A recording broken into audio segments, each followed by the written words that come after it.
नमस्कार दोस्तों, ताज़ा खबर लाइव में आपका स्वागत है और मैं हूं रवि यादव।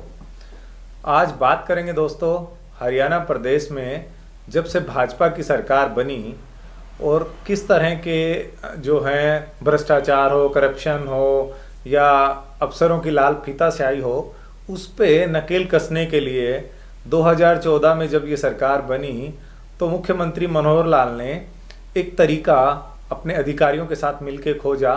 और ये तरीका था कि कोई भी व्यक्ति यदि पीड़ित है, किसी भी विभाग से पीड़ित है, किसी अधिकारी से पीड़ित है, तो सीएम विंडो एक समाधान इसका निकाला गया कि सीएम विंडो में उसकी शिकायत की जाए।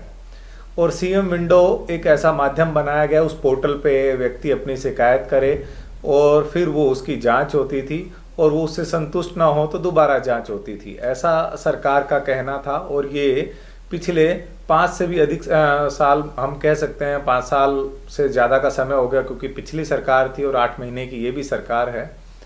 लेकिन पता नहीं क्यों आम जनता की ये चीज़ गले नहीं उतर रही। ऐसा नहीं कहते हम 100% कि किसी को न्याय नहीं मिला होगा, लेकिन न्याय जिनको मिला उनकी तादाद बेहद कम है। जो इस सीएम विंडो के पचड़े में पड़ गए, उनको न्याय मिलने की उम्मीद नहीं रही, इनकी तादाद बहुत ज़्यादा है और न्याय मिलने की प्रक्रिया बेहद लंबी हो गई दोस्तों। और वो हम आपको समझाते हैं और किस तरह का ये पूरा प्रकरण था, क्यों जो है इस सीएम विंडो के माध्यम से लोग न्याय की बजाय उल्टा परेशान होने लगे। ये एक सोचने वाली बात है। इसके लिए हम आपको विस्तार से बताएंगे, आप देखिए एक रिपोर्ट।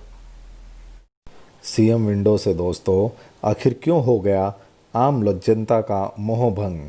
आए दिन लोग शिकायत लेकर पहुंचते तो हैं, लेकिन सीएम विंडो उस दरवाजे से लौटने के बाद कब अधिकारी इस पे सुध लेते हैं ये एक पीड़ित को नहीं पता। मुख्यमंत्री महोदय भी खुद जगह जगह जाकर मॉनिटर करते हैं, लेकिन तमाम समाचार पत्रों में छपी के खबरें साफ साफ बताती हैं कि लोग सीएम विंडो से कितने परेशान हैं, कितने महीनों से वो दर दर की ठोकरें खा रहे हैं, लेकिन इनका कोई समाधान अभी तक नहीं हुआ है। तो मित्रों, देखा आपने कि ये सीएम विंडो की प्रक्रिया अलग अलग जगह जो है सभी कार्यालय खोले गए, सभी व्यवस्थाएं की गई, लेकिन अब इसमें पेच कहाँ है वो हम आपको बताते हैं कि जिस व्यक्ति की शिकायत किसी भी विभाग के, आप यदि मुखिया हैं, उदाहरण के तौर पे आप यदि फॉरेस्ट के मुखिया हैं, फूड सप्लाई के मुखिया हैं या बिजली विभाग के मुखिया हैं, किसी भी विभाग के मान लेते हैं, और आपने किसी उपभोक्ता से कोई जो है उसके हक देने में लापरवाही कर दी, कोई करप्शन कर दिया, उससे जो है भ्रष्टाचार की मांग की, रिश्वत की मांग की और उसकी शिकायत उसने सीएम विंडो पे कर दी। पहले वो उसकी अपलोडिंग करता है, कार्यालय जाता है, फिर वो कागज़ जो है चंडीगढ़ जाता है, उसके बाद आपको पोर्टल से एक नंबर दे दिया जाता है। महीनों महीनों 2-2 महीने तक वो जो है आपकी शिकायत पेंडिंग दिखाती रहती है, 3-3 महीनों तक। और ये ऐसा एक व्यक्ति के साथ नहीं, हजारों व्यक्तियों के साथ होता है। और जब आप लास्ट में उसकी आरटीआई से सूचना लेते हैं कि वही मेरी कंप्लेंट का क्या हुआ, तो पता लगता है कि वो कंप्लेंट डिस्पोज ऑफ कर दी गई।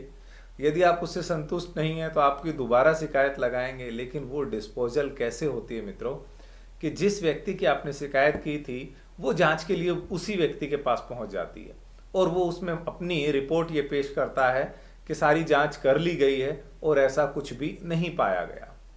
तो इससे मुझे नहीं लगता कि प्रदेश की जनता को समस्याओं से निजात मिलेगी, बल्कि इन लाल फीताशाही वाले अफसरों पे वो शिकायत करने के चक्कर में उन्हीं के पास जब उनकी शिकायत जाती है तो आम जनता अपने आप को ठगा सा महसूस करती है और वो लोग उन्हें कहते हैं कि आपने शिकायत करके हमारा क्या उखाड़ लिया, यही शिकायत थी। वो उनको बाकायदा आईने की तरह दिखाते हैं।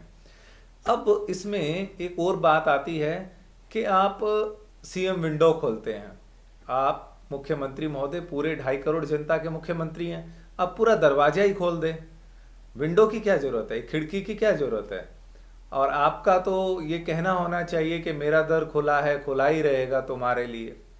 24 घंटे जब जनता आए, किसी को परेशानी हो आए, और जब इस तरह की शिकायतों का निवारण खुद उसी विभाग के अधिकारियों ने करना था, तो क्या आपको अपने अधिकारियों पे, आपकी अपनी इंटेलिजेंस पे, आपके अपने तंत्र पे क्या खुद का भरोसा नहीं था कि जिस तरह से कोई भी व्यक्ति गलत काम करेगा उसकी शिकायत जो है मुख्यमंत्री के पास, विभाग के मंत्री के पास या आपके पास कहीं भी होगी या उस विभाग के मुखिया के पास होगी, तो उसकी जांच जो है आला अधिकारी करके और उसको जो उचित सजा बनती है वो उसे दी जा सकती है।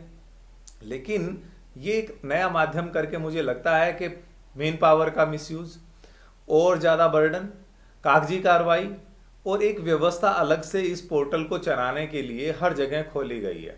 चाहे वो तमाम जो ज़िले हैं वो हो, दिल्ली का हरियाणा भवन हो, चंडीगढ़ हो, हर जगह इस व्यवस्था को दिया गया है। इसके अंदर और सारे जो लोग हैं वो भी लगे हैं। यदि बेहतर होता है कि इनका उपयोग कहीं और होता और जो विभाग इसके अंदर अपने अधिकारियों की लापरवाही पाता तो वो पीड़ित व्यक्ति सीधे विभाग को शिकायत करे और विभाग उसके ऊपर कार्रवाई करे। तो सीएम विंडो जो है इसमें कई सारे अधिकारी आपने सस्पेंड भी किए, लेकिन ये ऊंट के मुंह में जीरा है कि मुख्यमंत्री जहां जाते हैं, ये कहावत पुरानी है, यदि उन्होंने एक दो लोगों को सस्पेंड नहीं किया तो लोगों में दहशत का माहौल क्रिएट नहीं होता। और हमने जहां तक सर्विस रूल को पढ़ा है उसमें सस्पेंशन जो है वो मुझे नहीं लगता कि इतनी बड़ी कोई सजा है। और तबादला जो है वो एक कर्मचारी के लिए सभी कर्मचारी यूनियन कहती है कि गहने की तरह होता है कि तबादले तो होते रहते हैं। लेकिन उस व्यक्ति का क्या जिसको न्याय नहीं मिला, उसके सस्पेंशन से उसको लाभ नहीं होता मित्रों। उसको उसका हक चाहिए, उसको उसके तबादले से उसका जो है कहीं भी भरपाई नहीं होती। उसका नुकसान उसके जो देरी के कारण थे।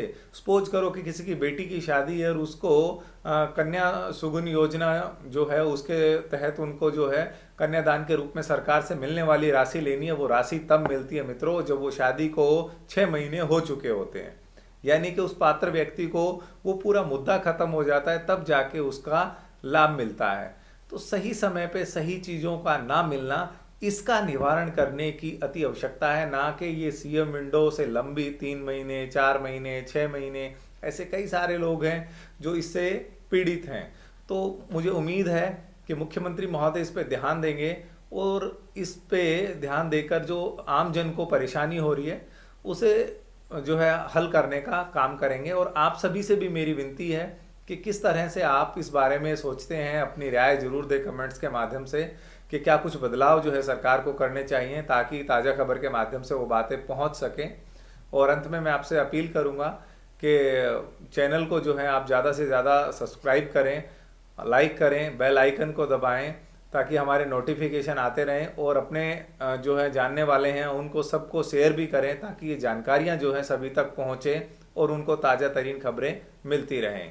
नमस्कार।